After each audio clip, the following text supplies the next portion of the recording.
the issue of leaders and living in subject to them or being submissive to them is something that Paul in Romans talks about, and also Peter in First Peter talks about. So, and the reasons are very explicit in the passages.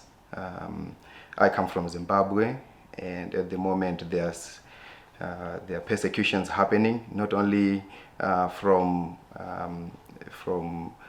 other citizens, but even from those who should be protecting us and helping us prosper as a nation. And so the question definitely comes up, how should we respond in this situation, and why does the Bible call us to respond in this way? So beginning with Paul, I think the passage to go to when it pertains to submission to authorities is Romans chapter 13, and he clearly says it. Let every person be subject to the governing authorities, for there's no authority except from God. Romans 13 verse 1. So being subject is the same word sometimes translated being submissive to those in authority, and he gives the reason, because no authority exists except that which God has established. And thinking of this day and age, you might ask the question, what if the authority is bad? And you begin to think, oh, okay, bad, were the Romans good to the Israelites first before Jesus died, and now even to the Christians after Jesus has resurrected and ascended? And you know that it was not a very good relationship. There were taxes that were being given to the Christians and to the Jews, and that's exactly what Paul is going to address in the next few verses. And he's saying, actually, you should pay those taxes, give them what is due, pay what is due to the government. And so in a sense, he's saying, be obedient to the authorities. And why? What about if there's a question of legitimacy, as in Zimbabwe, where the question of presidential legitimacy is? Well, the Romans, were they elected into power? No. They fought the Israelites and they conquered them. But Paul is again still saying, submit to them. So the call for the Christian to be submissive has nothing to do with whether they are legit or they are being good to you. It has to do with every authority is established by God. Whereby, just before this, in Romans 12:9, the bigger call is for Christians to be loving. Romans 12 verse 9, let love be genuine. Do not be overcome by evil, but overcome evil with good.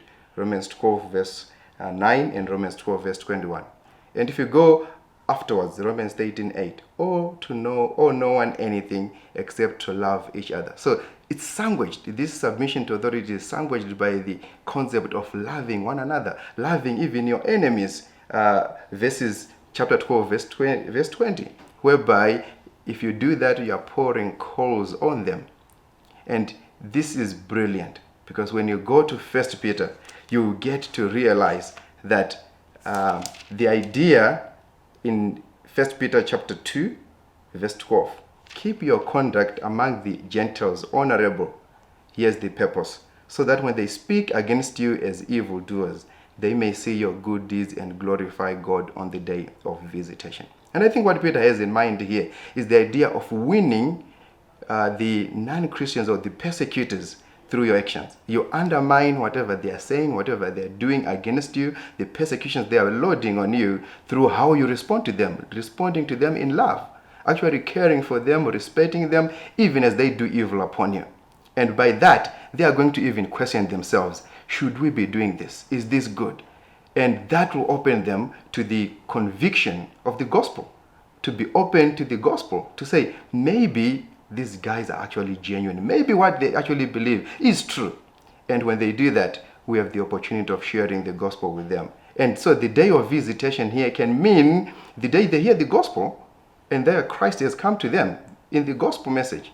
Or the day when Jesus actually returns in judgment if they refuse to respond to the gospel. And as you do that, we pray that God in His sovereignty will help us to cope with the struggles, will help us to live peaceful lives, will help us to prosper despite the situations we are going through.